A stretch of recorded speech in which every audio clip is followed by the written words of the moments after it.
Having a baby at that age, the child will definitely have developmental issues. Her words changed the atmosphere in the waiting room instantly. Being a woman, a doctor, and having experienced pregnancy and childbirth herself, she should have had better things to say to a worried, expectant mother. Seeing me at a loss for words, she smirked maliciously. I am Hillary, 40 years old. I work as a beauty consultant at a major department store and got divorced a few years ago. My first marriage was 5 years ago. I met my ex-husband John, who is 5 years younger than me, at a group blind date arranged by my younger colleague. I thought a doctor would be in high demand, but most women quickly distanced themselves from his geek appearance and manner of speaking. Even the colleague who invited me quickly moved on to target another man, but for some reason I couldn't walk away. Perhaps it was because neither I nor John, who looked uncomfortable with his hunched shoulders, were getting much attention from others. As I decided to stay and talk, I found his enthusiasm for his interests endearing, and I appreciated his effort to expand our conversation despite his awkwardness. We exchanged contact information and started our relationship as friends. John would contact me daily, and after meeting several times, I realized he was actually a diamond in the rough. As I took it upon myself to help him, he quickly improved, and our relationship deepened. After a year of dating, we decided to get married. My parents were thrilled, but his mom seemed concerned about my age. Although she eventually accepted our marriage, she appeared somewhat dissatisfied. Despite some unease, we had a grand wedding, inviting our colleagues and childhood friends. Congrats on snagging such a handsome guy, Hillary. It was my much younger childhood friend, Mary, who congratulated me. We first met at a large park in the neighborhood. She was 3 years old, and I was 10. I loved taking care of little kids, so in place of her parents who were chatting with their friends, I often played with her and the other children. Miraculously, our friendship continued, and she became like a little sister to me. If plain Hillary can get married, then surely I can be happy too, right? She said this with a carefree smile. I couldn't help but feel my smile stiffen. As an adult, she became a well-regarded doctor in our hometown, known for her beauty and brains, but her personality left much to be desired. Even as a child, she would use her cuteness to get special treatment from adults and then brag about it. When I told her I chose a career in beauty, she laughed and said, "No matter how hard you try, there are things you're born with, but you might be a good example for those people." Because of comments like that, I've never seen her with any female friends besides me. I invited her to the wedding because John said he wanted to invite his childhood friends. But honestly, if it hadn't been for our long history, I might have cut ties with her. Still, she came to celebrate, and seeing her hit it off with John over their shared profession made me feel uneasy. But I reminded myself that I was the one beside him. I was the one who saw potential in John, who was only interested in anime and overlooked by others. At the time, I believed without a doubt that I had found happiness that everyone envied. But reality was harsh, and happiness only lasted the first year. It started with quitting my beloved job at John's request, followed by daily calls from his mom, Sarah, pressuring me for grandchildren. John turned a blind eye to Sarah's demands. Moreover, he started echoing Sarah's hurtful remarks about my age. I couldn't take it anymore and confronted him after work. "You knew I was at an age where natural pregnancy is difficult, right? Why won't you support me?" That's why I had you quit your jobs to reduce any strain on your body. You should understand that marrying into a family of doctors means we need an heir. You should put in some effort. Does this guy really think everything can be fixed with effort, even though he's a doctor? Stunned by his unbelievable words, I watched as John quickly finished his business and went to the bedroom. Left alone, I wiped away my tears and quietly discarded the untouched dinner into the sink. Not long after, John stopped coming home, claiming he was busy with work. Though I felt lonely, I was somewhat relieved.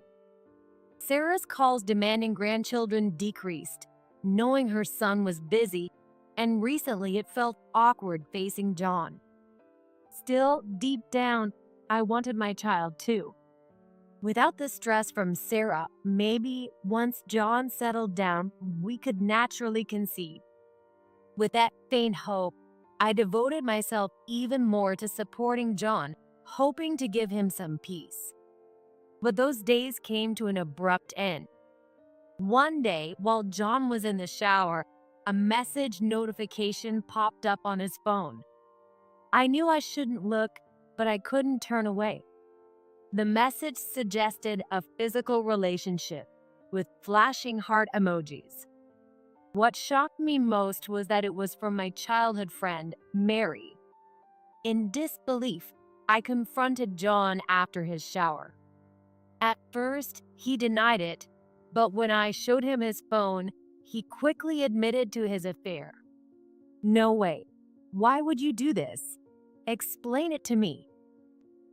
John, irritated by my tearful voice, began to speak in a half-defiant manner. Mary had joined John's hospital about a year ago and made advances at him during her welcome party. John, never having experienced the attention of a young, beautiful woman, was elated and, under the influence of alcohol, started an affair with her that night. They continued seeing each other, and now she was pregnant with his child.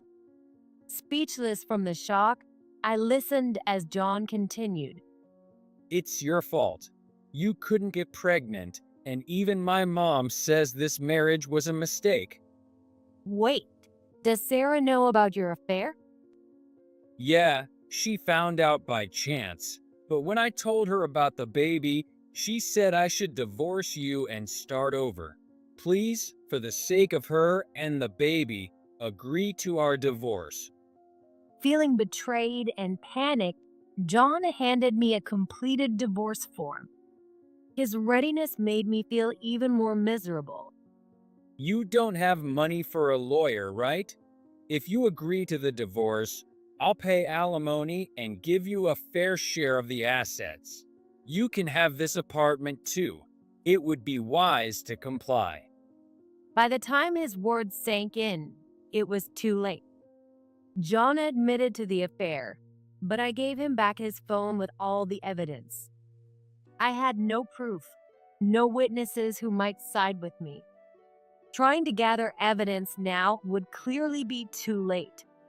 My family lived far away, and I had spent all my savings on the wedding and this apartment, leaving no money for a lawyer.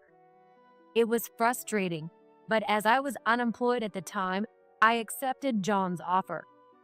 Shortly after the divorce was finalized, a significant amount of money was deposited into my account as John had promised.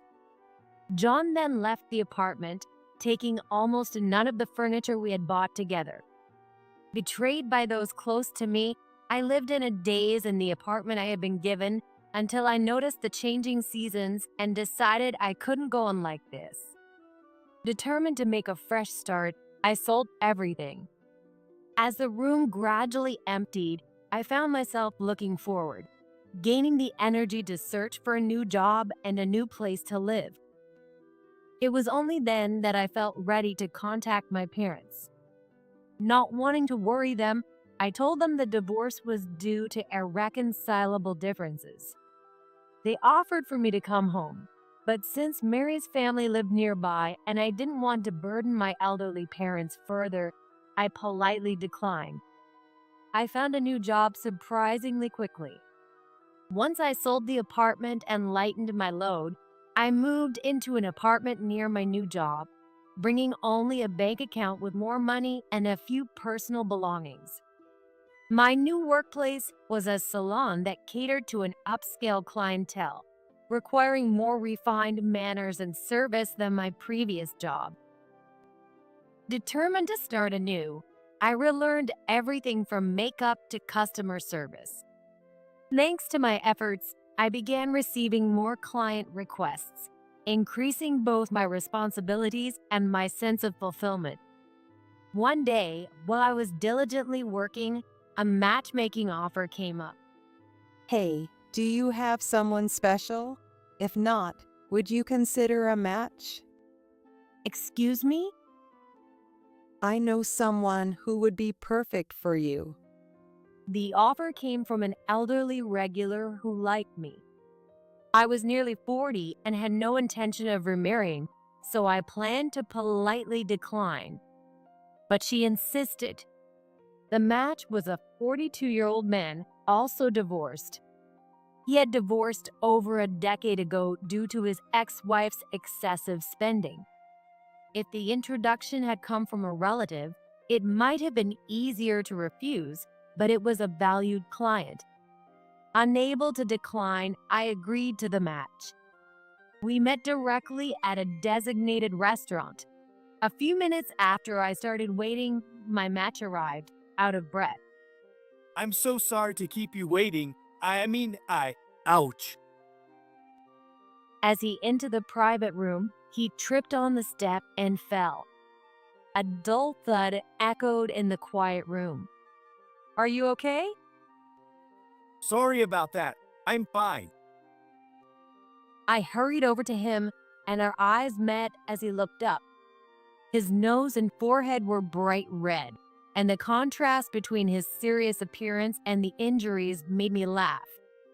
I felt embarrassed for laughing, but he awkwardly scratched his head, sat down again, and bowed politely. Thank you for meeting me today. My name is Greg Anderson.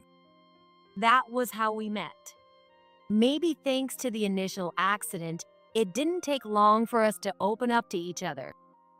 Though we only spent a few hours together, I was impressed by his polite mannerisms and drawn to his friendly and kind nature, along with his subtle leadership.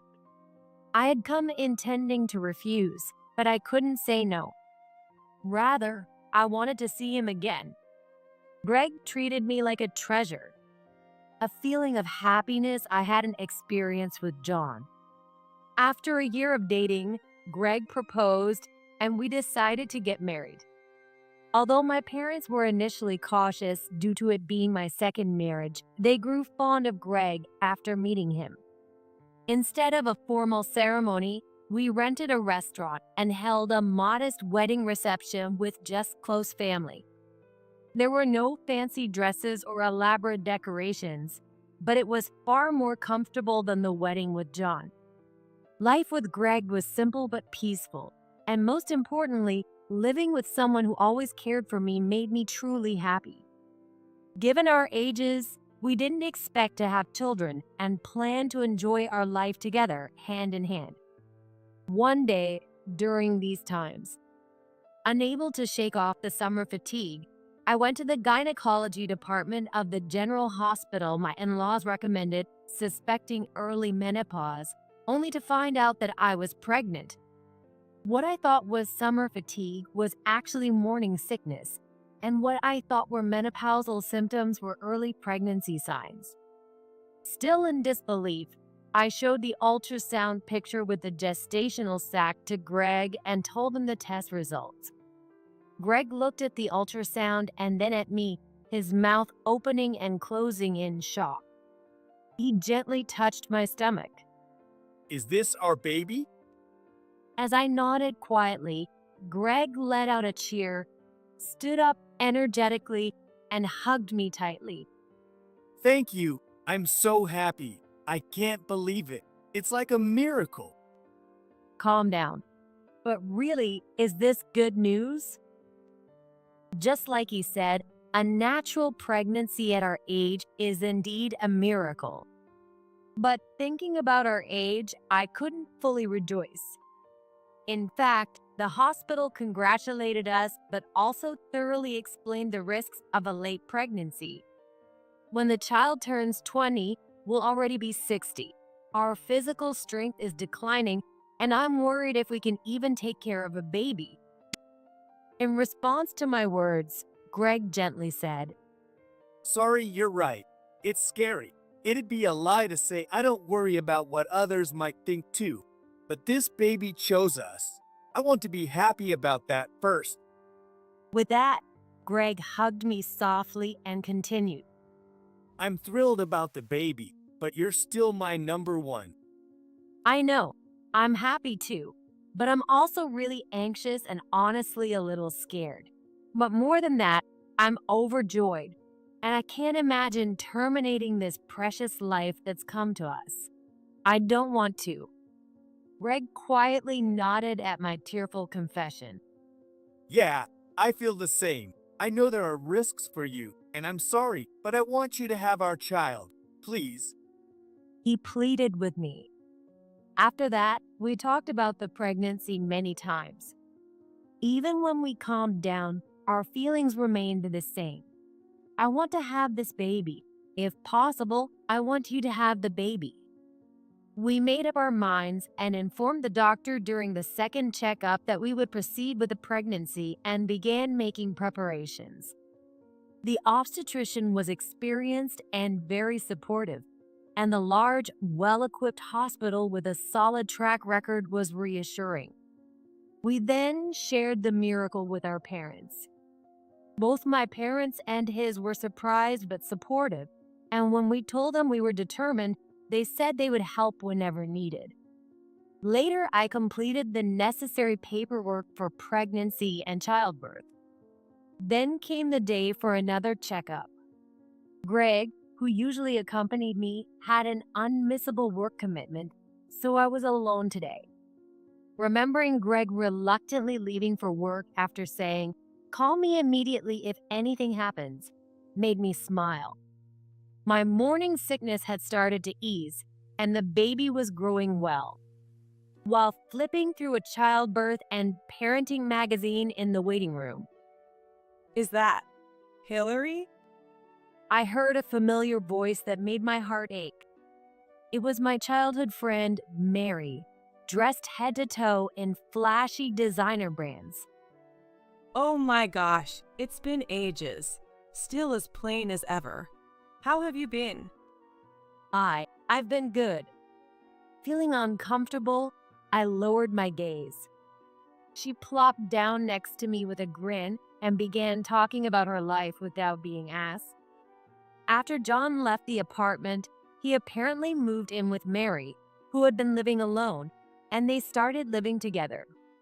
Although their relationship started from an affair, John's parents approved of it. Mary's parents didn't seem to know their engagement began with an affair, so things progressed smoothly, and they got married in less than 6 months. Given how grand our wedding was, it's no surprise everyone close to them knew about it. I suppose John thought it would become a juicy piece of gossip if he quickly divorced me and remarried a young doctor from the same hospital. Shortly after getting married, Mary and John transferred to another hospital. The efficiency of their actions showed their planning, which made me angry in hindsight. Now they've moved to a new place where no one knows them and, with parental support, bought a new home to start afresh. I'm sorry, Hillary, for taking your husband, but considering the age difference, I was a better match for him. I'm expecting our second child now, and I've been so happy since marrying him. That's good to hear.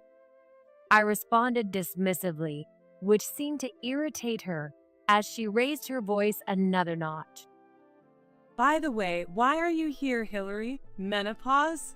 You're getting old after all. That's why you were dumped. Hey, that's not true. Don't shout such nonsense. Oh, but you don't look unwell. Wait, what? The maternity brochures I was holding caught her eye. Hillary, are you pregnant? Yes, I am. I remarried and I'm almost 5 months along. Are you going to keep it? Yes, the doctor is supporting us. As I said that, She burst into laughter. Is this doctor serious? Having a baby at your age, the child is bound to have developmental issues. Her words instantly changed the atmosphere in the waiting room. Of course, they did. In a general hospital waiting room, there are people with various concerns. Some might be undergoing fertility treatment, but she didn't seem to care. You're a doctor too, right? How can you say such things? And besides, it's none of your business. Why are you mad? I'm just worried as a doctor. Besides, your child will be embarrassed in the future. Imagine parent-teacher meetings. They might say, your grandma is here. I couldn't believe my ears at her pretentious and offensive comments. As a woman, a doctor, and someone who has experienced pregnancy and childbirth, she should have had better things to say to a worried, expectant mother. Seeing me at a loss for words, she smirked maliciously. I couldn't stand it any longer. As I was about to leave, an elderly woman sitting next to me gently took my hand. You don't need to leave. It's okay. I'll ask her to leave. Huh? Mary frowned suspiciously at the elderly woman's words. With sunglasses and a mask, I didn't recognize her at first, but I was sure it was her. The elderly woman stood up, removed her sunglasses, and smiled at Mary. Didn't you hear me? I said, leave. If you can say such things without caring about the patients, you and your husband must be exceptionally good doctors. You can take care of yourselves. Despite her refined demeanor, her authoritative tone made Mary hesitate. What right do you have to say that? Hillary, if you know this old lady, do something. If she says it, I can't. Why not? Because she's the wife of the chairman of this hospital. What? Yes, she was the former regular customer who introduced me to my husband Greg. And incidentally, she is also my aunt-in-law, one of the people who were most delighted by my pregnancy. As Mary stood there in shock, Aunt Sally continued. We cannot inconvenience other patients by allowing you here. Are you telling me to switch hospitals now? This is the only one close to us with decent facilities. I'm pregnant. That's your problem, isn't it? First of all, we do not accept troublemakers in public places, whether they're pregnant or patients. Please leave. Mary, realizing Aunt Sally wouldn't budge, glared at me furiously. Remember that. You poor people are cocky. Poor? Maybe once, but she's wealthy enough now to have a personal shopper. What? Because her husband is my nephew, an executive at the large medical equipment manufacturer Swan Group and the heir to the company. The Swan Group? Mary's face turned pale. I didn't know until after we married, but my husband's company is the largest in its field, dealing with hospitals nationwide, known to every medical professional. They also make substantial donations to numerous hospitals. At that moment, my husband, out of breath, rushed in. Apparently, Aunt Sally had contacted him, and he came during his lunch break. Usually gentle, his face was now filled with anger. Are you all right? I heard everything from Auntie Sally. Are you the doctor who insulted my wife in public? No, I mean... The thought of someone like you working in a hospital is appalling. To prevent others from suffering like my wife, I will make sure this incident is shared with other hospitals. My husband's words were the final blow. Upon hearing them, Mary hurriedly left, almost running away. Shortly after, Aunt Sally informed her husband, the chairman, and this incident spread in two directions, eventually being shared with almost all hospitals nationwide. Apparently, Mary's arrogant attitude had often antagonized patients before, and her employer had been unhappy with her for some time. The same applied to John, and both ended up on a blacklist. Almost no hospitals were willing to hire them as a couple. Sometime later, I received an angry call from Mary. According to her, after being forced to leave the hospital, the two of them turned to John's parents for help and took over the clinic they ran. However, doctors who neglect their patients are not accepted by the local community. The clinic quickly went under, and John's parents were furious with them, leading to their estrangement. Now, they both work from morning till night to support their children, living a life far from luxurious. She lamented that their annual income has dropped to less than a third of what it used to be, but I felt no sympathy. I quietly ended the call and blocked her number. I never heard from her again. By the way, I successfully gave birth to a beautiful baby girl with chubby cheeks. She drinks plenty of milk, sleeps well, and is growing healthily. Greg is already smitten, saying things like, "I get teary-eyed just thinking about her marrying someone else someday." I didn't realize people actually said that. In the end, he said, "All right, I'm going to play with her as much as I can now," and bought lots of toys and other stuff. He seems likely to become a very doting dad, which worries me a little. No matter what happens in the future, no matter how tough it gets, we are determined to raise her with love and responsibility as a couple.